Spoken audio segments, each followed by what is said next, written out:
Lini serang Manchester United awal musim ini sangat mengecewakan. MU hanya mencetak 5 gol dalam 7 pertandingan Premier League sejauh ini. Bahkan, hanya 2 kali diantaranya meraih kemenangan. Minggu 6 Oktober 2024, MU secara resmi mencatatkan start terburuk di Liga Inggris setelah bermain imbang 0-0 di markas Aston Villa. Erik ten Hag boleh mengelak, tapi kenyataannya awal musim ini mengecewakan. Betapa tidak, saat ini MU terdampar di peringkat ke-14 klasemen sementara. Mereka hanya bisa mengumpulkan 8 poin dari 7 pertandingan. Sudah 3 kali kalah dan 2 kali bermain imbang. Menurut kritik, salah satu alasan performa MU seburuk ini di awal musim adalah lini serang yang tumpul. Mereka tidak bisa mencetak gol. Situasi mengenaskan di lini serang MU juga dibicarakan oleh mantan pemain Paul Scholes. Secara terbuka, Scholes menilai bahwa penyerang-penyerang MU ini saat ini tidak cukup berkualitas. MU punya banyak penyerang, baik striker murni ataupun penyerang sayap, tapi mereka tidak bisa memberikan jaminan gol. Di lini serang, saya kira tidak ada pemain berkualitas. Coba berapa gol yang sudah dicetak MU? 5 gol dalam 7 pertandingan. Bukan Scholes. Padahal MU punya 3 atau 4 penyerang yang seharusnya bisa membukukan 20 gol. Jadi seharusnya ada perkiraan total 80 gol semusim. Tapi sayangnya lini serang MU tidak bisa menjanjikan itu. Menurut Scholes, kesalahan terbesar di skuad MU adalah memilih para penyerang berdasarkan ekspektasi. Berharap penyerang tersebut bisa mencetak banyak gol. Padahal secara kualitas mungkin masih di bawah standar. Dengar, Højlund main cukup bagus, tapi apakah dia bisa mencetak 20 gol? Saya rasa tidak. Zirkzee, sebenarnya apa dia? Apakah dia pemain nomor 9 atau nomor 10? Apakah dia bisa menyelesaikan 20 gol? Saya rasa tidak. Sambung Scholes. Menurut saya, tim mereka lebih mengandalkan harapan, bukan pada kualitas yang sudah terbukti. Dan nyatanya mereka sudah mengeluarkan banyak uang. Ujarnya. Ole Gunnar Solskjaer siap kembali menjadi manajer Manchester United. Solskjaer mengaku bahwa dia tidak akan ragu untuk kembali ke Old Trafford jika diminta kembali menangani klub yang sudah dianggapnya sebagai keluarga. Pria berusia 51 tahun itu belum mengambil peran manajerial sejak dipecat oleh Manchester United pada November 2021 setelah hampir 3 tahun memimpin klub tersebut. Saya akan berkata iya setiap hari jika keluarga Manchester United meminta saya, kata Solskjaer dalam sesi tanya jawab di Oslo Business Forum. Rasanya memang tidak pantas membicarakan pekerjaan yang sedang dipegang orang lain sekarang. Tetapi saya tentu saja akan berkata iya. Ujarnya. Solskjaer pertama kali ditunjuk sebagai manajer sementara MU pada Desember 2018 setelah pemecatan Jose Mourinho. Di bawah kepemimpinannya, United berhasil finish di posisi kedua Liga Premier di belakang Manchester City pada musim 2020-2021 yang terdampak COVID-19. Namun Solskjaer gagal mempersembahkan trofi selama masa jabatannya. Dia dipecat setelah rentetan hasil buruk, termasuk kekalahan 0-5 dari Liverpool di Old Trafford. Kendati demikian, rumor kembalinya Solskjaer kembali mencuat di tengah tekanan yang makin besar pada manajer saat ini, Erik ten Hag, yang hanya meraih 3 kemenangan dalam 8 pertandingan musim ini. Sementara itu, ten Hag mengimbau para penggemar untuk bersabar dalam konferensi pers jelang pertandingan melawan Tottenham pada Minggu mendatang. Selain rumor kembalinya ke United, Solskjaer juga dikaitkan dengan posisi manajerial di klub-klub Turki dan Timur Tengah. Namun, dia juga menyatakan ketertarikannya untuk menangani tim nasional Norwegia setelah pelatih saat ini, Ståle, diperkirakan akan mundur setelah Piala Dunia 2026. Sementara itu, jelang laga ini performa MU lagi angin-anginan.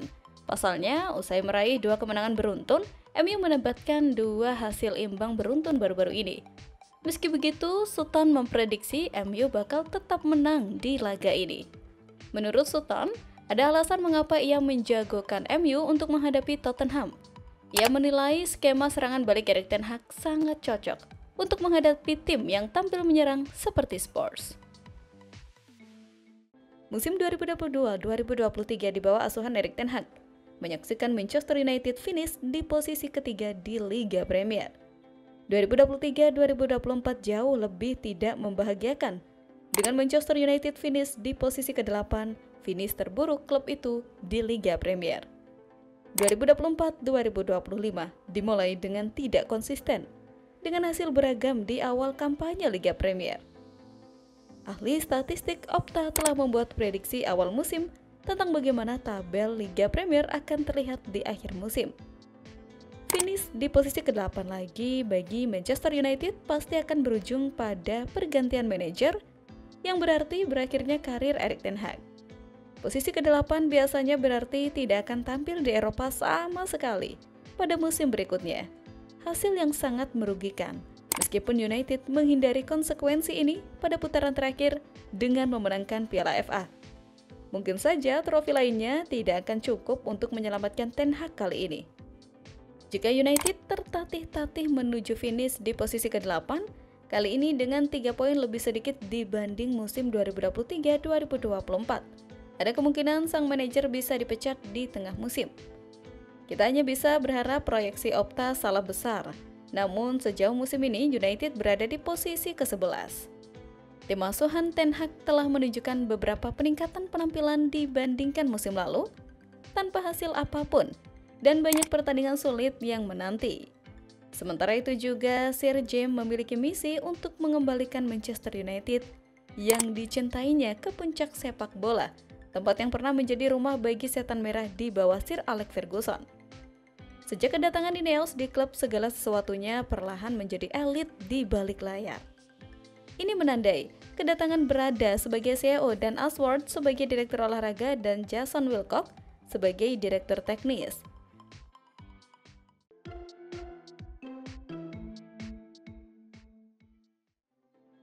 Manchester United telah menerima persetujuan Liga Premier untuk penandatanganan Chidobe Martin.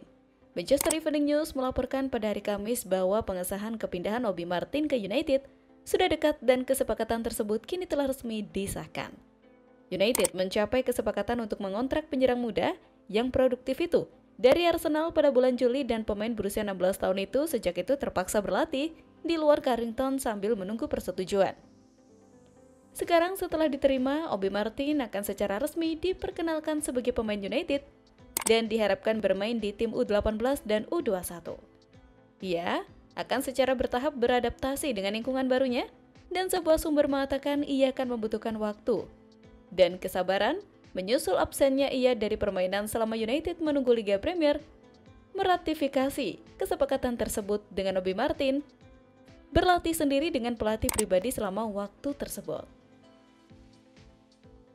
Sementara itu, Ten Hag menanggapi pertanyaan tentang Marcus Rashford, dan yang sangat menarik mendengarnya mengatakan bahwa dia menganggap Rashford dan Garnacho sebagai pesaing di sayap kiri.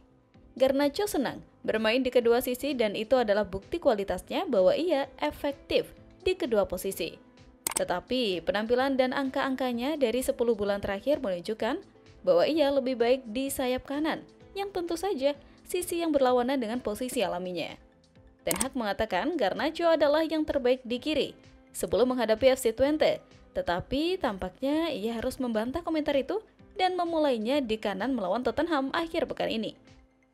United membutuhkan tim terbaik mereka di lapangan melawan Tottenham. Tak pelak, pembicaraan seputar Ten Hag kembali memanas dan pertandingan hari Minggu adalah antara dua tim yang sangat membutuhkan 3 poin, jadi taruhannya tinggi dan sang manajer harus menyusun susunan pemain yang tepat. Rashford di kiri dan Garnacho di kanan adalah pilihan yang logis dan juga masuk akal untuk memanggil kembali Rasmus Højlund ke starting 11 mengingat United membutuhkan sumber gol.